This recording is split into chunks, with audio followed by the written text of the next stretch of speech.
He or she says, your podcast makes my ting go skra, pop, pop, ka, ka, ka. Are you any better at that, Carson? Can you do that? Tingo skra. Pa pa pa. You like that? Just a few short years ago, CallMeCarson was one of the biggest up-and-coming creators on YouTube. But due to some serious allegations made about him, his career was cut short, and he ended up leaving the internet for over a year. Today we are going to be talking about one of the most beloved Minecraft YouTubers known as Carson, who there's been rumors circulating, I've heard this from other YouTubers, that he was basically with his underage fans, you know, sending eggplant emojis. They were sending back peach emojis. You know what we're talking about. Today, he's returned to YouTube, and he's doing pretty well for himself, but it's unlikely he'll ever be able to return to the amazing heights he was at just a few years ago. I mean, this guy was literally at the top of YouTube. He was collaborating with PewDiePie, and while he's not completely rock bottom now, he probably will never reach the absolute peak he was at just a few years ago, being in the cultural zeitgeist of the internet at large, and being one of the most culturally important people on YouTube for a few years. So what happened? If you actually go to his YouTube channel, you can see that he's been posting on YouTube for over 10 years at this point. As early as 2013, he was making Minecraft videos, showing off little moments he found memorable. But these videos were not really notable in any way at the time. They were just run-of-the-mill Minecraft videos made by a middle schooler with no real vision for success on YouTube. It wouldn't be until years later when he was in college that he started to actually take it a lot more seriously. Around the time that Overwatch was popular, Carson attempted to hop on the bandwagon by recording himself over gameplay while coming up with various puns related to the names of the characters. I wanted you to keep going with like the Overwatch puns, dude, but no, it was so it's all those gone now. videos were so they were so unbelievably bad. Dude, what were those that's videos? why I think I liked them. I sat in front of my microphone for like 5 minutes and then just like spitballed puns for Overwatch characters and then spammed it on Reddit. Yeah, he would. Wait, it was literally just you sitting there making puns. Yeah. So it's like really good. It's what Jschlatt's content is now. But these videos didn't really gather any major traction for his channel. It was mostly him screaming into the void and attempting to get any amount of traction he could. But then in 2018, two trends emerged on YouTube. One being Reddit reaction videos, and the other being the resurgence of Minecraft. These Reddit videos were basically a very simple format. A few friends would sit around and react to posts from subreddits like r/niceguys or r/amItheasshole and just laugh at them and give their own commentary. The appeal of these videos is that it felt like a group of friends just sitting around on a couch and laughing at some funny posts, which is exactly what it was, except they were, you know, calling on Discord. Audiences were able to develop very strong parasocial bonds with these creators and felt like they were a part of their friend group. If you were lonely at like 2, 3 a.m. in the morning, who else would you watch other than Carson to see that, you know, a bunch of people were hanging out, having fun, reacting to stuff, and you felt like you were in on the fun. At the same time, Minecraft, a game that had previously left the YouTube meta and was forgotten, returned to the zeitgeist. People remembered how classic the game was and just how much fun could be had. The possibilities were literally endless, and so Carson used both of these trends to his advantage to grow his channel. I have so many questions. Now that I have eaten my family, I will never be grounded. Let us out. Is that Caillou? Yeah. Who else would it be? I was gonna post that. These reaction videos would often get upwards of 5 million views, with them being posted on a regular basis. So Carson was really raking in some major cash and growing his audience. At the same time, over on the CallMeCarson live channel, he was posting Minecraft content, but not just any Minecraft content. We're doing an SMP where everyone streams. You can't play without streaming, and also there's hits. So you can pay money to any of these streamers, and they will, with their indicated price that they'll give you, and they will have a hit on another streamer that you can go have them kill, and they will really face off. It'll be awesome. This would be a new horizon for Minecraft creators, and it would birth a lot of new people like Dream, Technoblade, and a lot of people that really came up and became some of the biggest creators of their generation. This brings us to SMPLive. SMPLive was a survival multiplayer event that began on March 1st, 2019. The premise was simple. Carson had made a private server that was invite only, specifically for creators. Whenever a creator was on, they were supposed to be streaming their experience to their audience. This meant that all of Carson's peers would be sharing their audience with him, as well as him sharing his audience with them, directing traffic between their channels and vice versa. It really was a community event where both old and new creators would attempt to be as entertaining as possible to a live audience. And the ability for viewers to pay a streamer to go assassinate another creator allowed for a new level of audience interaction that hadn't really been seen before. SMPLive was a breakout success, with every video Carson posted of him playing on it getting millions of views. It's a great, fantastic, beautiful server. But yeah, everyone's gone. It's been collecting dust. as we have been collecting dust around here. To understand Carson's rise to success, it's important to understand two main factors. Firstly, his humor. People found his constant irony and kind of random XD type stuff very funny, to the point where his Twitter account was regularly getting an unreal amount of likes. He was getting Donald Trump numbers at his peak. Okay, not quite that many, but he was getting a lot of likes off of saying basically nothing. I do not do my taxes because I do not like them. End of story. 55,000 likes. 10,000 8-ball wins and no girlfriend. 64,000 likes. For a period of time there, Carson was actually Himothy. He was at the top of the YouTube game. He was really killing it, and people thought he was hilarious. He also kind of played up this like sort of loser, virgin, computer programmer, you know, Scott the Woz type persona a little bit, and that definitely played to his strengths, right? Because he has a certain look to him that people thought was funny. But the important thing to remember as well is that he couldn't have done it alone. The second thing you have to understand about Carson is he never could have succeeded in a vacuum. The very appeal of his channel was that watching him was also watching his friend group. People like Fitz, Slimesicle, Jschlatt, Connor Eats Pants, Josh, and well over 100 other people were working together to create this giant shared viewership of people who were all watching all of these dudes. That also meant, though, that if Carson did not have the direct support of all of these people, his own channel would suffer greatly. At the peak of his success, Carson decided to go on a show called The Bachelor. Sorry, not The Bachelor, The Jschlatt. The idea was basically to have a game show on Twitch where 10 contestants, either male or female, compete to be with one YouTube celebrity. Over the course of this episode, there were a lot of funny moments, but ultimately it was clear that there was a bit of a chemistry between Carson and one of the contestants named Katerino. Now, the premise of the show is that each contestant will pick love or host, meaning if they win, they will either 1, go on a date, I guess, with the star of the show, or number 2, get hosted on Raj's Twitch channel and get all of his viewers for a night. So it's like, do you want to go on a date with the person? Do you actually like them? Or are you just using the event for views? That's the question. And at the end of it, Katerino ended up choosing love, and it seemed like she actually maybe did like Carson a little bit. She said he was cool. Such a beautiful, romantic story, okay? Autistic YouTuber meets his perfect trad sweetie. Truly a story for the ages. We can never hope for something better or more inspiring, boys. The incel arc is over. We're actually all going to make it for real, and it's just amazing, okay? Their kids are going to be great looking. So they go off stream, they go make out, kiss, make babies, I guess. They ended up meeting up in real life, actually, and they made a bunch of content together, and people really loved it. It was like sort of a cute couple content moment. People thought it was funny. It really warmed people's hearts. Why do guys only want bitchy bimbos who walk all over them? Why are you locked in the bathroom? You talking to me? Maybe you should try getting a job. What was that? But as you may notice, the entire comment section is filled with people calling Katerino here a cheater. So at some point, some people were speculating on what was up with Carson. He didn't seem to be posting as much, and a few people speculated that it had something to do with Katerino. Carson then ended up confirming this on Reddit. I can't find this now, but I promise I'm not schizo. I know this happened. That basically Katerino had cheated on him in some regard. Immediately, the entire internet blew up, calling her a thought, calling her a hoe, calling her nasty, ran through, etc., all that kind of stuff. And it got even worse when people found out that I guess the person she did this with, like either cheated with or was running around behind his back in some regard with, was one of Carson's friends, Fitz. So now Fitz and her look like assholes, and Carson is just this innocent sweetie pie who did nothing wrong. Poor fella. Let's get him some Pedialyte and a foot rub before bed. This got even more intense as the number of men roped into this situation climbed higher and higher. Some people claimed it was as high as 8 different guys that were involved. I don't think that was true at all. I think that's just kind of how the rumor mill online works. Things spiral out of control. In reality, the real number was 5 men, I believe, which is still a lot, but it is less than, you know, people were saying. Speaking about Kate, we talked about how she had these 3 boyfriends, right? Then there was a 4th?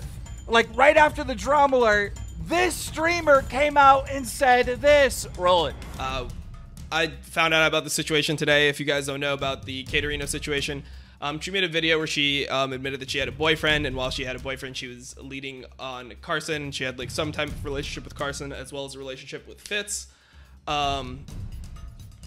During this time, she also had some sort of emotional / physical relationship with me. I did not know about any of this stuff. Obviously, going into it, like, I just take people's word at face value, and people that know me, know my channel, like, I don't really like talk about girls I've been with, etc. On my channel, you know, it's not really relevant. I don't feel like it's your guys' business. If I have like a long-term girlfriend or something, I'll introduce you guys to her, but I don't really want to talk about it. Jesus Christ, this is so weird.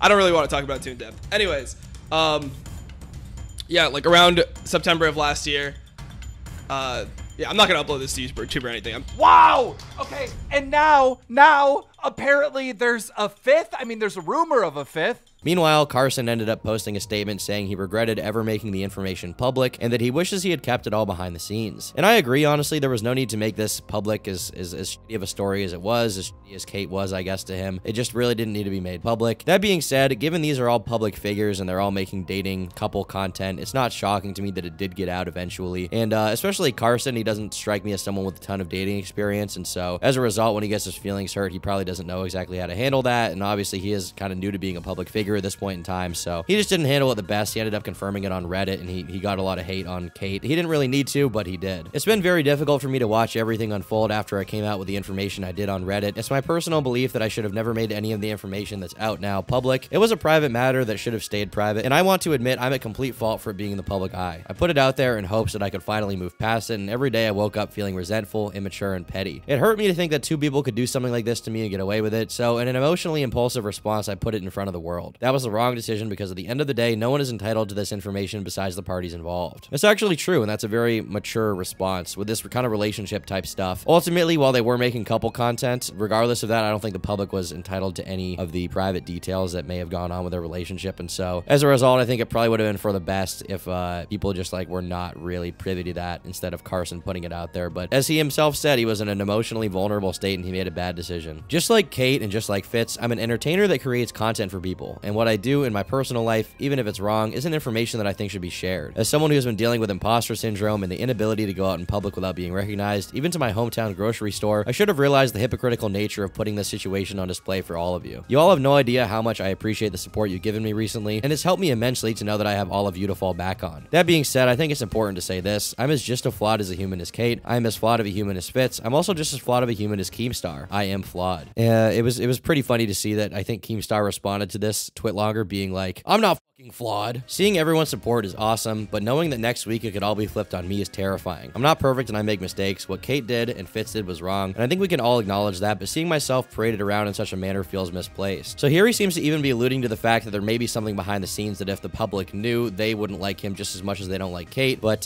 he's sort of reflecting on that and saying like, I'm not sort of someone to be paraded, I'm not like a huge victim, I'm just someone who was involved in like an interpersonal interaction. This is actually a very mature take that I feel like not a lot of people talked about this kind of perspective, which is like, while what Kate did was wrong, it just didn't need to be made public at all, you know? I mean, regardless of how you feel about her, it didn't need to be made public whatsoever. Next week, it could hypothetically be me in front of the public eye having done something wrong in my private life because I'm just as susceptible to making poor decisions as anyone. Whoa. Foreshadowing.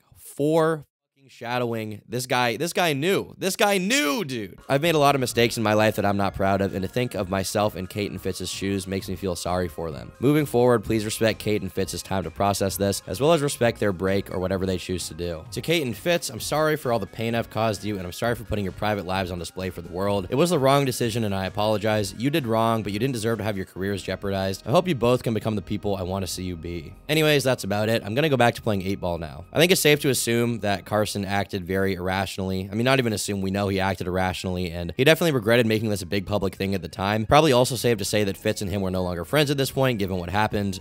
Probably for the best, and honestly, regardless of what Fitz did, it was kind of shaky as to whether Carson and Kate were dating or not. Later on, Kate would claim that Carson and her were never ever dating, and she made it clear to him she never wanted to, and his feelings just kind of got wrapped up in that regardless, even though all she wanted to do was make content. And so, was it really cheating if she slept with Fitz? I mean, that's the real question. She did cheat on her actual boyfriend, though, I believe, who was completely out of this situation, was just like a normal guy out of the public eye. Regardless of that, it's probably for the best that all these people just go their separate ways. But the internet was not done with Katerino, who was getting absolutely pounded in comment sections harder than any of her 5 boyfriends ever could. She ended up making an apology video in which she stated that she was depersonalizing as a mental health explanation for what she did, and that became like the meme of the month. Hey guys, I'm sorry this took so long to come out. I was processing things and thinking things through, and this is my first time going through something like this, and I wanted to go about it as best as I possibly could. And I want to be honest. My relationship with Carson was very complicated. I had a boyfriend at the time, and neither Carson nor my boyfriend at the time knew about each other. And while I was clear with Carson that Carson and I were not in a relationship, I still led him on and ended up hurting Carson and my boyfriend at the time very badly in the process. I I'm now seeing a therapist, and although I didn't realize it at the time, I was dealing a lot with depersonalization, and I felt like I was two different people living two different lives. I felt like a passenger in my own body. I ignored very conflicting feelings and thoughts, and I was very lost and confused. And I didn't know what I wanted or what was important to me. And this was when I got involved with fits. And I handled it very similarly to how I handled previous things. I depersonalized a lot and was very lost and confused and didn't know what I wanted and made a lot of bad decisions because of that. And I hurt both him and Carson and their friendship as well. And Carson and I streamed together, and his community very much saw us as a couple, which we encouraged, and it felt really good to have such a positive impact on so many people. And I'm sorry to all those people that I let down and disappointed. There are so many things I could have done better. And I was lost and confused, and I ended up hurting people that I cared about. And in the future, I want to be better, and I want to focus on myself, which is why I'm taking further time off streaming. And I'm working through my depersonalization. I'm still seeing my therapist, and I want to live my life more openly and honestly. And more than anything, I want to be honest with myself, which is something that I've struggled with a lot. And I'm sorry to everyone. I'm sorry to my community and anyone that I've disappointed or let down. I'm sorry to Carson's community. I'm sorry to Fitz's community and anyone else's community who was affected by this. Anyone who had to deal with this drama in their chat. I'm sorry to Tempo. I'm sorry to Fitz for hurting his image and his friendship with Carson. I'm sorry to my ex-boyfriend for handling our relationship so poorly. He's very much a victim in this, and Carson, who was also a victim in this and deserved a lot better. I don't expect anyone to forgive me, but I hope that this, at least, can provide some understanding. Carson? Are you okay? No! No! No! No!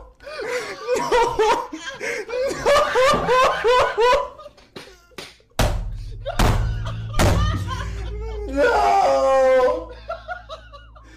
What a lot of people may not realize is that Katerino, I mean, she wasn't a complete nobody before she went on the Bachelor with Carson, but getting on that show with him and then making content with him absolutely like made her career almost overnight. She got way bigger from that. And as a result, when she had this drama, all of that got ripped away from her because all of her new fans had come from CallMeCarson. And they were also the most loyal parasocial fans who like loved Carson and wanted to see him do well and cared about his well-being as a person rather than just liking his content. And so as a result, when this drama happened, she lost literally everything. I think maybe the lesson here is don't do couple content if one person is more emotionally invested than the other. Maybe there's some other lesson in here, but yeah, just was a bad situation overall. Oh, the other lesson is don't make a private situation public unless you absolutely have to. Like if there's like some predation going on, which in this case there was not. It was just like, you know, Twitch people hoeing around, getting lubed up, you know, that kind of thing. Just didn't need to be made public, really. After a short break from being live, Carson comes back after a week and a half and makes content again to a huge applause from the audience. I mean, he gets 50,000 viewers live on his first stream back. Friendship with Fitz and the Misfits at large in the Katerino community is now ended, but the friendship with Jschlatt, Josh, and other people is strengthened. Jschlatt even called into Carson's first stream back to have a chat with him, and it seemed like a merry old time. Everybody's getting along. Carson's back on top. The career is not really hurt in any way. I remember watching this and being like, damn, this is like kind of a nice little positive outcome for this drama. Obviously not for Katerino.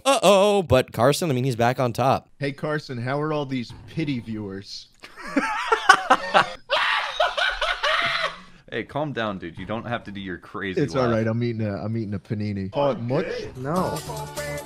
Oh, that's just not funny. With the drama behind him, Carson was at the top of his game again. He was gaming with his friends, he was collaborating with Pokimane, he was reacting to his viewers' videos that they sent through donations. It was a good time. He was back on top where he should have been, and he could just continue his career as usual. His fans were still there for him. And honestly, the parasocial bond was a little stronger now because they watched him go through something that was tough to deal with, being, I mean, he felt like he was cheated on. They got that impression too. So they went through that with him. They felt bad for him. They had a common enemy being Katerino to destroy, and now they could, you know, follow him for the rest of his career, hopefully. What do you mean I'm not allowed in the Walmart?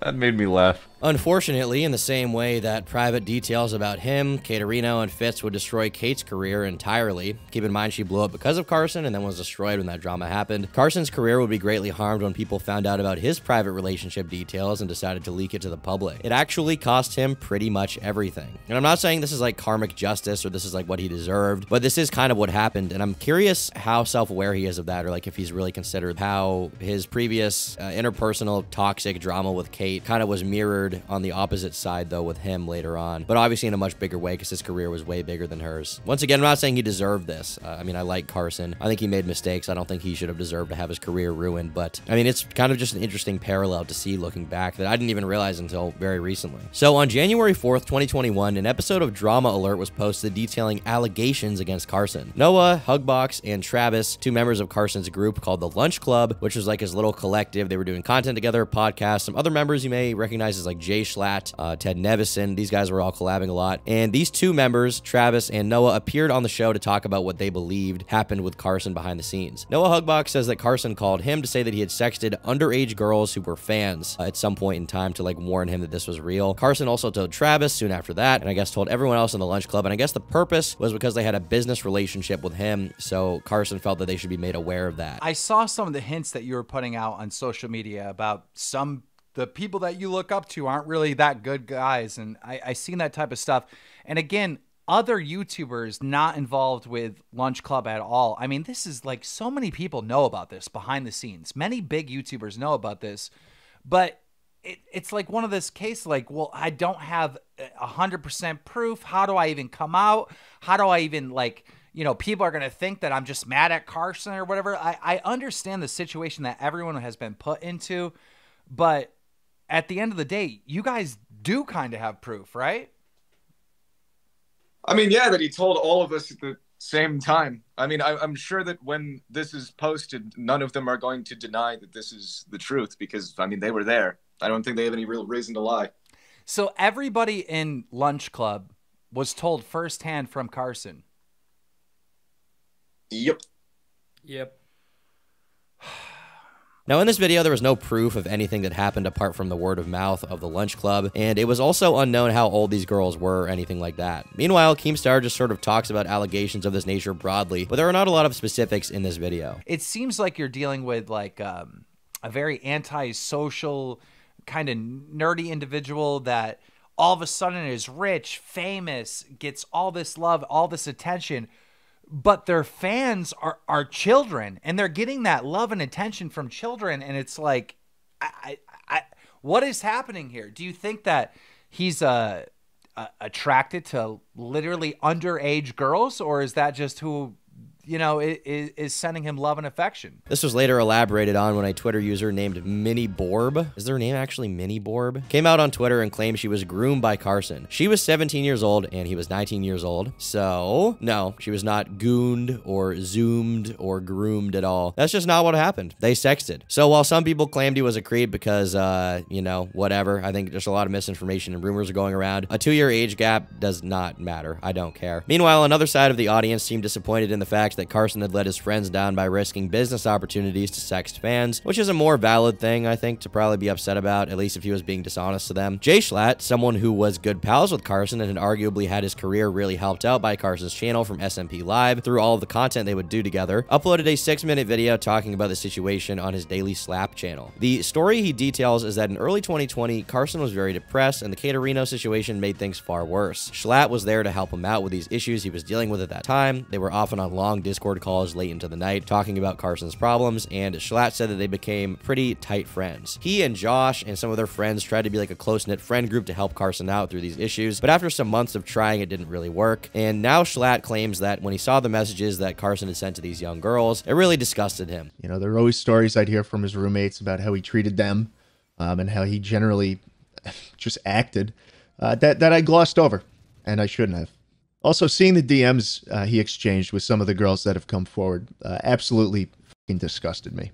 I mean, sexting is cringy, but from my understanding, these girls were within a realistic age that he could have dated them, and like it wouldn't have been taboo even. Like a 19-year-old and a 17-year-old talking or dating, is that really a problem? Am I really supposed to think that's disgusting at all? But I also have a more woke stance on this. Like, I don't really care about YouTubers sexting fans as long as the fans are of age, like at all. I don't give a shit. I couldn't care less, and I don't think you should care either. I think it's dumb, it's parasocial nonsense, and garbage to care. The problem with YouTubers, you know, getting down and dirty with the fans and DMs is if that fan is, like, aggressively too young. Like, if there's, like, a power imbalance that leads to someone being abused. And in my eyes, a 19-year-old can't really have that over a 17-year-old unless they're, like, financially blackmailing or otherwise, you know, blackmailing the 17-year-old into doing things that they don't want to do, you know? If that wasn't happening, which it was not, then it's not that bad. Another problem people seem to have is that, like, Carson was, like, sexting this girl, and she would want to watch a movie, and he'd be like, well, can we just like sext instead? And people were like, oh, he's a bad person. Like, I don't care. I don't care. But the problem to some people seemed to be less about him messaging random girls and seemed to be more about the fact that Carson had lied to all of his friends and was treating his roommates rather poorly and was just kind of a shitty friend behind the scenes. But at the same time, Jschlatt says that Carson used his power to take advantage of vulnerable people.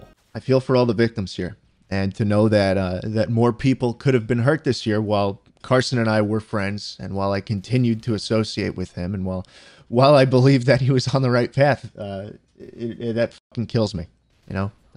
I hope all of them have gotten and continue to get the help they need to get through this, because this is a recurring problem now of content creators who take complete advantage of and manipulate the people that care about them the most. I don't think Carson's a pedophile, but that's what he did. He used his power to repeatedly take advantage of vulnerable people. I mean, is a 17-year-old more vulnerable than a 19 or 20-year-old inherently? Like, what did he really do that's that evil is my question. There are plenty of other people, even people like that Jschlatt like knows and hangs out with, who have sexted way more people than Carson did, even people younger, and he still hangs out with them. And I'm not trying to come for the guy here because this is like 3 years ago. This is like long dead drama. I don't hate the dude, but it just seems like Carson got more shit than he really needed to. To me, it seems like a bigger problem was just that Carson was a friend to a lot of people and he lied to them, rather than the fact that he really was sexting anyone that was like a real child. Like, if he was sexting like a 13-year-old, I mean, obviously that's a completely different ball game. But if he's 19 and he's texting, you know, a 17-year-old, like, I don't care, you know? I don't care. But I feel like people shouldn't have cared either. With Carson's friends disavowing him, he didn't really have anyone to make content with anymore, and his audience, which was shared with all of them, were not really inclined to watch his stuff anymore, given the fact that his content was entirely reliant on his friendship with these other creators, you know? Part of the problem with Carson that kind of ruined his whole shit is like, it was baked into the cake that he had this community of people around him. And so when he didn't, like, what was really the point to watching Carson anymore, you know? It's not like he was making content that it was just like him on his own. The appeal was like him interacting with all these guys. When they left, he had nothing. CallMeCarson was all alone. And so Carson just left. He left the internet entirely. He left people to speculate on his friendships and scrutinize his drama. He let his channels completely die. He just dipped for a while. In August of 2021, Carson would return to YouTube. Rather than make an explanation of what went down and really let everyone know his side, he opted to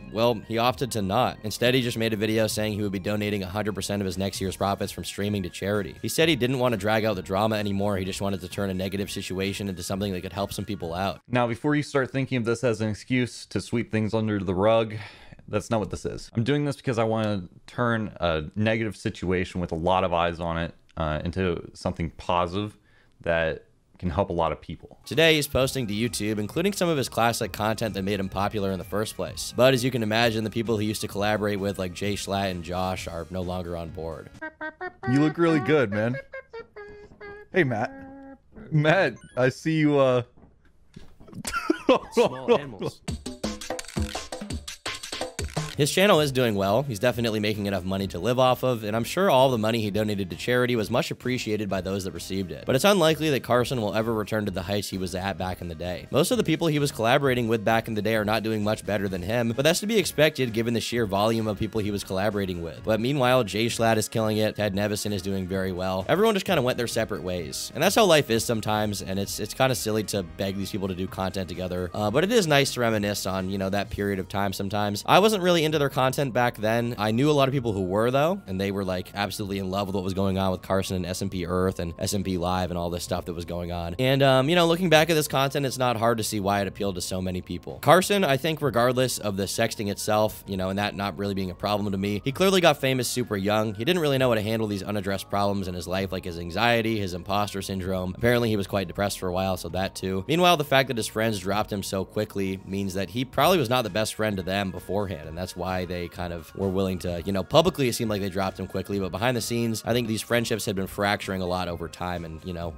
we just found out all at the same time. And because Carson's entire career was tied to all these dudes, the second they cut their own ties to him, he sank right to the bottom. Maybe if he had tried to debunk the allegations when they came out, sort of like White or Slazzo, then things could have been different. You know, if he had made the classic 20-minute video where he sits down on Facecam and is like, this happened, you know, this is when this happened, this screenshot proves that this didn't happen, I'm not a groomer, I'm just a gooner. I'm not a groomer. I'm just a loser. You know, if he had just done that, maybe it could have been a lot different, but he just kind of ran away. He didn't want to deal with it. He ran, hiding like he's Ann. And at the end of the day, I think even if he had made a video like that, probably he would have lost his viewership in large anyway, and he'd be where he is now, because once again, those friendships, those connections, the collaborations are really what made his channel appealing. And without that, I mean, he just kind of sank to the bottom, you know? He ran, hiding like he's Ann. Thanks for watching this video all the way to the end. Hopefully you guys liked hearing me talk about Carson a few years later. If you guys liked it, be sure to leave a like. If you disliked it, leave a dislike, and leave a comment down below letting me know what you guys think. Do you agree with my assessment of things? Do you disagree? Let me know. And I'll catch you all in tomorrow's video, which will be coming out tomorrow. Bye. And be sure to become a member. For $5 a month, they get the members-only podcasts and exclusive videos that only members get. Thanks so much for your support. No